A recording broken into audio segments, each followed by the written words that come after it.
Hello. It's feel like it's been forever.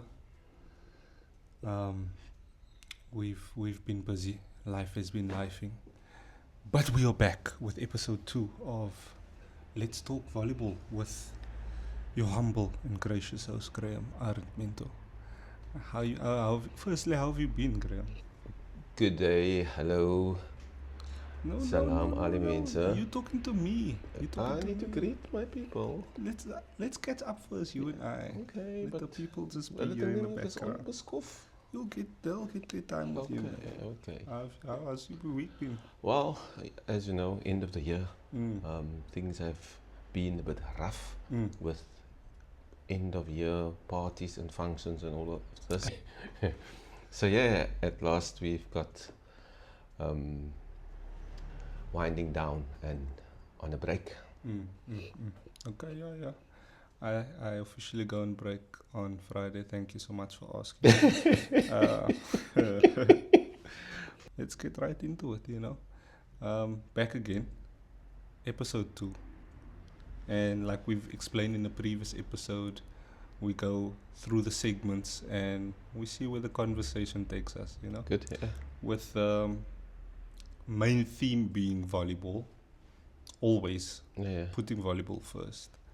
But today's episode is something a little bit different, something we're celebrating, something we are putting in the forefront of this episode. And please elaborate. You know, 2024 I stopped play, but just going back to 1995, that was the first time I played in a World Series event, and that's now exactly 30 years ago. And I gave it some thought, and I thought, you know what? I don't know how much at the time thought that 1995 is exactly 100 years of volleyball being a sport. And now I think it's 130 years. I am, just looking back at the facts, took me right back to 95 and how big it was for us to at last welcome the world to our stage. And it was an amazing event in itself, in that we put it up. We showed the world that we in Africa can host something as big as this. And it was, like I say, 30 years ago, and just in October we had the equivalent of that event at Camps Bay, where 30 years ago it was at the waterfront. So yes, I think seeing that it's exactly 30 years ago, the focus of this episode will be around 1995. Okay. I think we would take that as story of the week as well, being our first segment. Um, how funny things are, how they work out and so on and so forth. But to the next segment, we've got the quick fire questions or just questions of the week. Now, our question tally has gone up from 0 to 2, so Okay. that's amazing. We're growing. First question being from, I apologize if I am butchering your name, Pramod Mohanalal Yeah. on Facebook, asking, or firstly saying, well done, Graeme, on keeping the spotlight of volleyball. Love the focus. Love. I'm sure he meant love. Well, love the focus on beach. Mm. Question for the next podcast. Number 1. In the indoor space, how far off in years are we from the top 4 teams in the world? I've given that question some thought, and I thought I'm going to maybe just answer it a little differently, in that I'm going to try and compare beach volleyball to indoor volleyball. And I want our million subscribers out there to understand what I'm trying to do.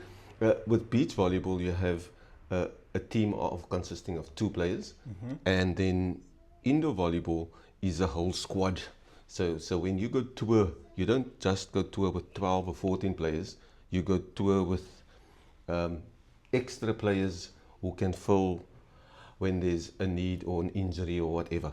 So just in terms of the two codes of sport, it is a little easier, actually a lot easier for two people to improve as a team than a whole squad. And we are light years behind the top 4 countries in the world, the Brazils of the world, the USAs, and now Japan and France having won 2 Olympic Games in a row. No, you said Japan and France. Oh, no, France winning 2 Olympics in a row, yeah? Yeah, I know. You need to Yes, understand I apologize. Are we going to cut that out so that No, it no, makes no, a bit we more must sense see to you're the not people? always right. But, So yes, it is a lot easier for us to close the gap on the beach. In fact, if I look at beach volleyball, we've had beach volleyball players from this country representing us at the Olympic Games. We've never had indoor volleyballers represent us at the Olympic Games. So there already we see there's a difference. Indoor volleyball started 125 years ago. No, 130 years ago. 130 years ago, yes. And beach volleyball started in Hawaii in 1915, but it was never, it only picked up real speed and got momentum in the 70s and the 80s. We're on the American beaches, and with the money coming onto the beaches and the sponsorships and all of that, and that whole, they see themselves maybe as the pioneers of the beach game. It took off. So by that time, indoor volleyball was already at the Olympics. So for us who have never been at the Olympics on an indoor level, if the answer needs to be in years, I will have to answer it in decades. So that's how far I think we are behind. But hopefully we can do better. do you mind if I just add my 2 cents into it? I think besides what you mentioned, a massive difference is just height. And there are countries that have 12 guys or whatever who are 2 meters plus in a team. So that being the first obstacle where we just can't compete height-wise. And then I don't know if you kind of touched on it, but skill-wise, it's easier for us to put 2 guys together or get them to a level compared to 12 guys. Especially with South Africa not being able to pay the athletes to do this every day. So besides catching up in terms of skill, we need to catch up in terms of time on the ball, and then we have the height story as well. So I agree obviously with Graeme, but these points make a big difference. But we must remember teams like Japan, where they had the height issue as well, they changed the way the game is being played to try and close the gap. But obviously height is a big issue, but then height plus skill is what we need. And they had the opportunity and time to put into their skill. So that's where they could luckily catch up. But yeah, to answer. Just one more thing. Also distance, eh? We the furthest from Europe on the African continent. So just in terms of distance as well, from where we live and where the action is. Just the other day I was watching Turkish volleyball, their top league. And again, they have the money there and they bring in the top players, but we so far. So that's also a little bit of an obstacle. Hopefully we answered that question for you. And then the second part, or the second question you added, was, what are the 5 priority areas for the National Federation? Okay, I don't know if I thought of this, and I'm thinking, okay, I'm not going to come up with 5 right now, because then our episode is just going to be around those two questions.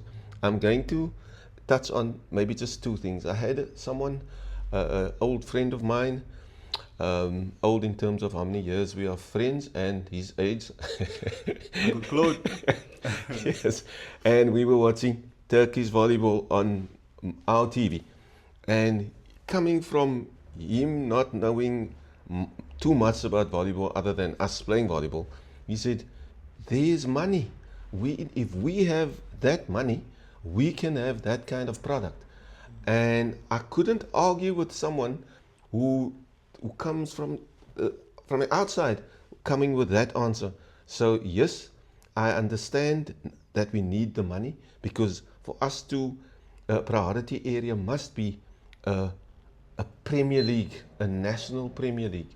It must be getting volleyball in every school, because if you look at mini volleyball, it's a little sport that everyone can play, and it need not be taking people to top levels in volleyball, no matter what their code of sport is going to be. I feel that money, yes, going to a national Premier League, but also having strong provincial leagues running, and then to top that, have volleyball in every school, or at least mini volleyball in every school, because what that means is not every learner will become a provincial volleyballer, but the skill with that ball playing as a youngster can take him into other areas, and that's what I think our focus must be, to get mini volleyball in every school, because it is there for every code to benefit from. What is mini volleyball? It's a volleyball for youngsters. And there's also with a sponge type of ball. Yeah, it's you must just look it up. On our previous YouTube video, one of our junior players at Crystal, Simeon, firstly showed how much love he has for the episode and for the YouTube channel, but he also left two questions. One being, was there any other sport prior to, or could it have been any other sport? And then I can jump in while you Yeah. thinking further. Well, I always had a cricket bat in my hand as a youngster. Could bowl a bit, loved cricket, understood that I'm named after a cricketer. But when I was at college and I played cricket in summer and volleyball, of course, in winter, I wasn't too keen to bat, because that ball is rather hard, and I didn't trust the pads. I didn't trust even the box that they use. So I didn't enjoy batting. So yes, cricket was there, athletics was there, high jump. I tried. I only did high jump because I was the best in my age group at my school, but I wasn't really a threat to the best high jumpers. Sprinting I did at primary school level, did very well, but never at high school. There was always interest in other codes. I even played baseball at college, and with my dear friend Jerome, who was third base and me shortstop. That wasn't a good combination, because our heads were in our gloves most of the time, because of what we saw as being funny. We enjoyed on the baseball field. But then I was moved to first base, and I did well there because of my height. I could reach and catch and get people out. So that I enjoyed. But even there, that batting thing with the hard ball, and no, I didn't enjoy that. I was a bit chicken around a hard ball and a bat and so forth. Okay. So I did play other codes, but I enjoyed more the just being amongst my peers. Then this is the code that I'm going to excel at. Yeah, I got a question on YouTube, and that was actually the second part we answered. The first was him talking about what drew you to volleyball. Now, I don't think we need to go over it too long because I know you spoke about it in the previous episode. But yeah, is there anything you want to say on that? What drew me to volleyball is firstly a person, and then it was people, and just I fell in love with the sport itself. The person was Gary Gabriel's. The people I watched and checked out was Saints and Hurricanes, because I could walk to Athens Civic and go watch. So what drew me, it was just walking past someone and thought, hey, I can play this game if he can play this game, because I'm in the ballpark where height is concerned. And that was a Saturday. The Monday I went to Mr. Keith Powell, who was my teacher at Garlandale. I said, meneer, ek wil volleyball speel. So that was it. A funny story, many people may not know, but when Gary Gabriels, who was old furniture in that province team, and I wanted to be like him and play like him. He was the first person I followed, really. And it so happened when he played his very last volleyball game for Western Province, I was his captain. So that was quite sweet, and we like to share that story.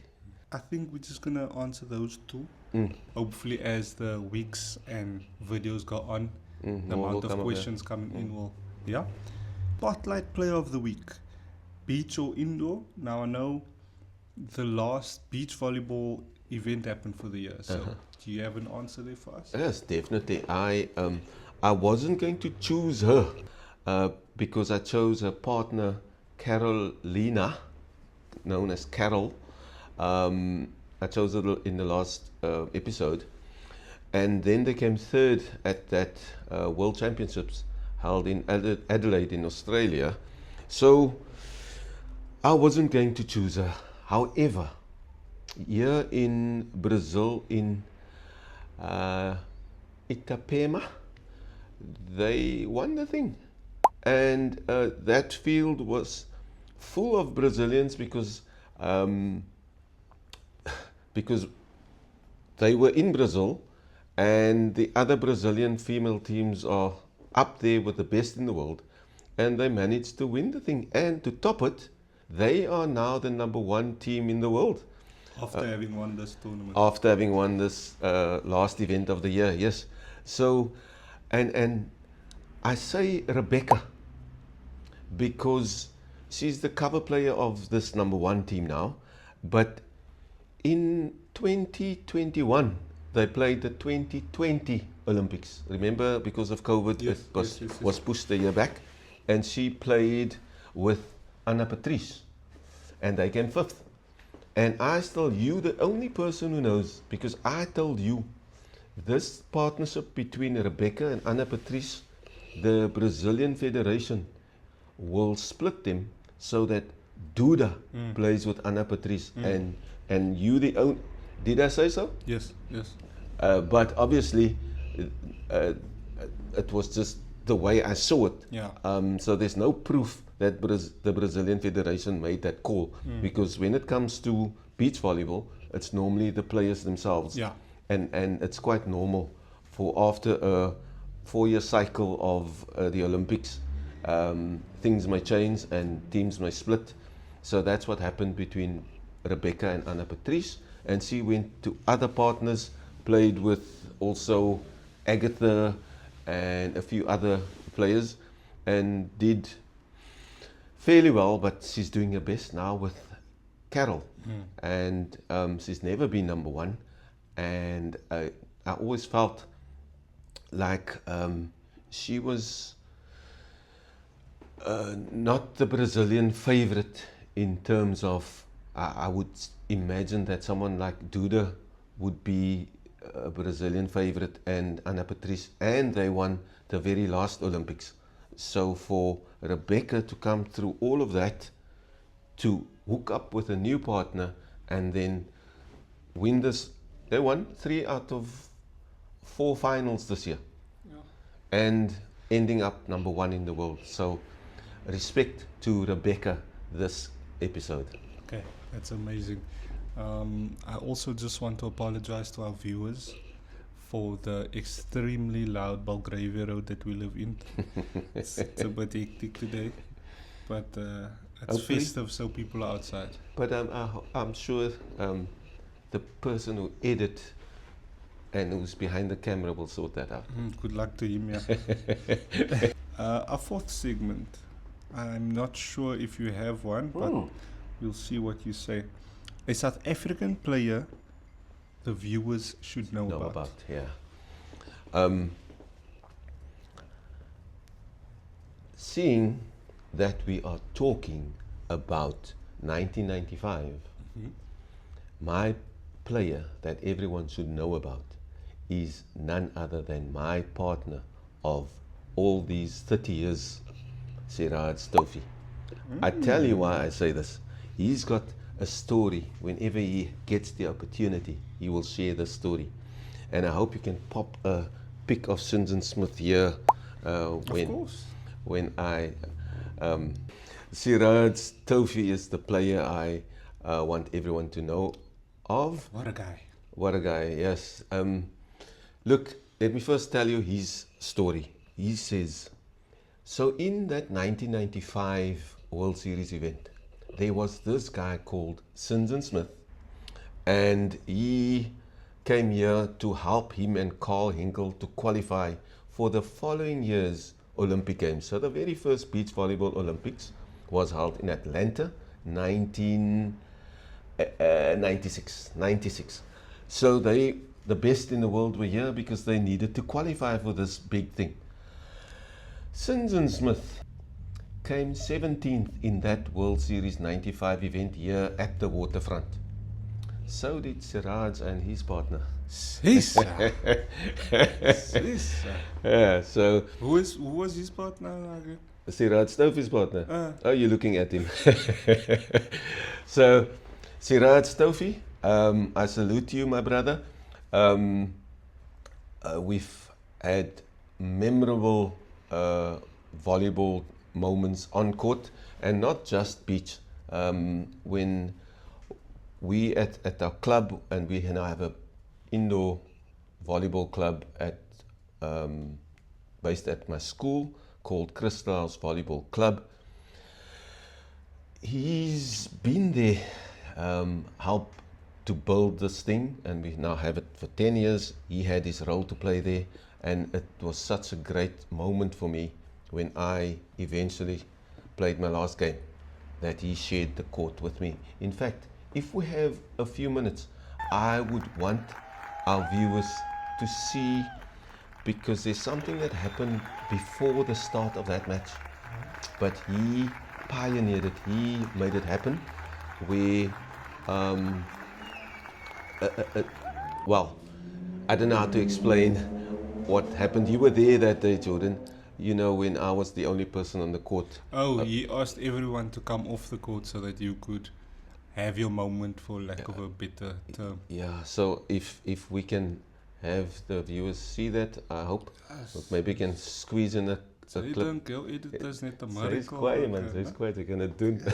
So yes, I love him, my brother, Siraj Stofi. We've had, like I say, played Western Province indoor together, but I want everyone to know that he, I can now say, was a great player, and also a person, because we've been friends, and this is what this channel is about. Also, I want to share with people how being around a court or on a court, whether on the same side of the net or not, it's helped me. To top it all, I got to meet and to play with people like Siraj Stofi. Look him up and check him out. He's one, can I say, hell of a guy. Just want to throw in a quick, fun thing for you to do before we move to our last segment. We did something similar on the first episode. Was it The first episode on this channel or that very first video, I can't remember, but On I your asked, channel. You're talking about on your channel. yes. I asked you to put together a six Mm. of whatever players, and Mm. you were part of that six and so on. And since you were a player, coach, yeah, I want to know, can you put together a six of the best players you've ever coached? This is just a off the top of my head. Just, Six you know, best we six want to, players I've ever coached. yeah, just, it's no stress. We just want to Okay. have some fun with it. Yeah, because I And sorry, with you being an OG, you've basically coached everyone in Cape Town. So. I think of Clint, Okay. Clinton Stemmet. Mm-hmm. I may just mention someone whom I haven't coached, but just assume that I did, so I apologize Okay. for that. So Clinton would be one. And then I've coached I've coached Adrian Strydom, Mm-hmm. because there was a year when I was the coach of the Western Province team and we were short of players, and him and Ricky Stevens came to play in that provincial team. Yeah. So indirectly, I can mention that first six. It's totally I up to can you. mention those first six who, I can think of Tony Rousseau was in that first six. I'm just mentioning players in that team. So Clinton was in that team, Adrian wasn't in that team, Ricky Stevens was in that team. Though I was only the head coach, but still, to answer your question. Tony Rousseau, who else is there that I've coached that I would put in there? You can also help, yeah? Who did you coach? Doma as a libero. Mm-hmm. I also coached Margot. Yes. They have mentioned six. Book of the week. What do you have for us? This is quite interesting, and I hope I won't drag it out too long, because I can actually say a little bit on this. I'm sure they can see the cover. Bring it closer if you can. This is just a book that highlighted 1996. Okay. Now, I didn't even know that this book existed, but while teaching in Mitchell's Plain, one of my learners came to me and said, "Meneer, ek het 'n boek. Meneer's in die boek." I'm like, wait, hoe weet hy? So, but anyway, just to give you an idea, this book is about 1996, but it starts in November 95. So because it starts, if you can see it, starts with the South African sports year 1996, and then there's a whole Madiba speech, some cricket, and then we get to November, and then we get to December. I hope you guys can see. If the youngsters may not recognize the players here. And then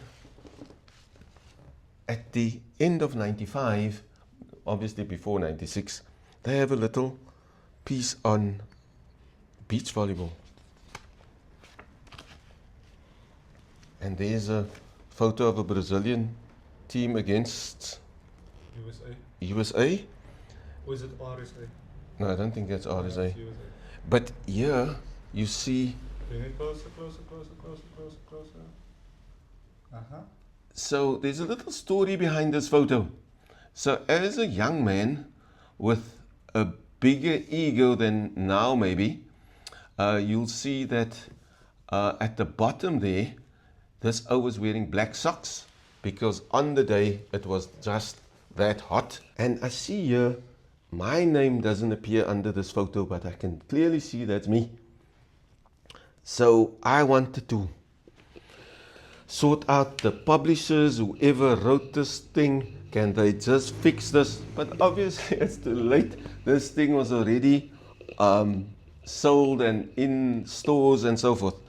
And I had to just put my ego one side and live with it. Eventually I told Adrian himself, and we had a little of a chuckle about it.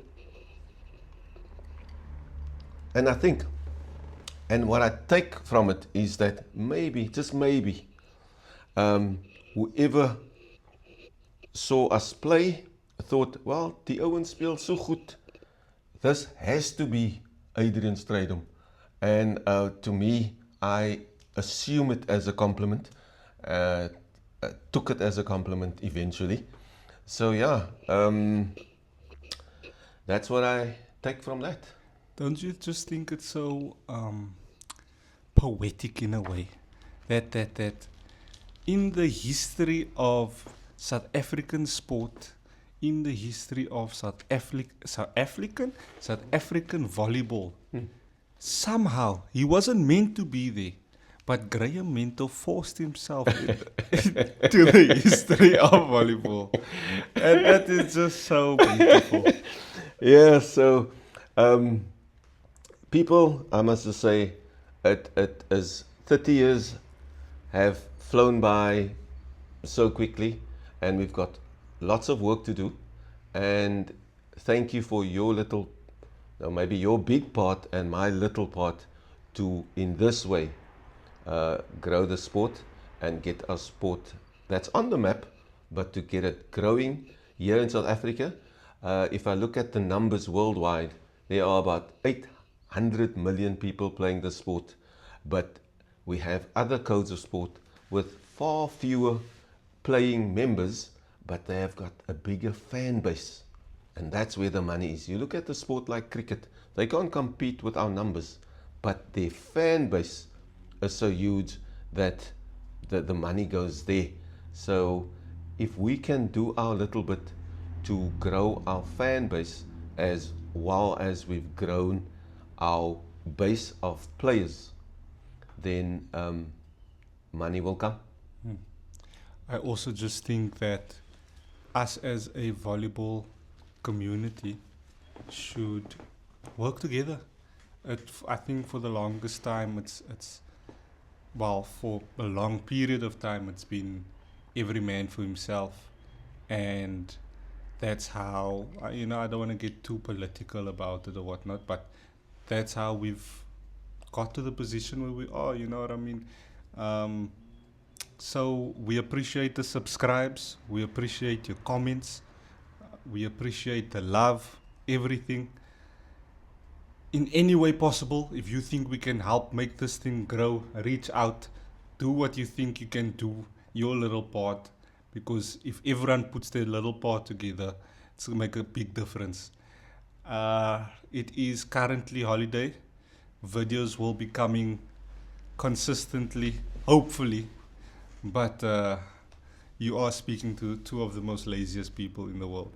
So, but we know if something needs to be done, yes, we'll make it happen. So we are here for the betterment, is that the word? Yeah. Betterment of volleyball. And hopefully, don't leave you hanging. Yeah. Thank you so much for another episode. We'll see you guys in the next one. Thank you. Tot ziens. Bye.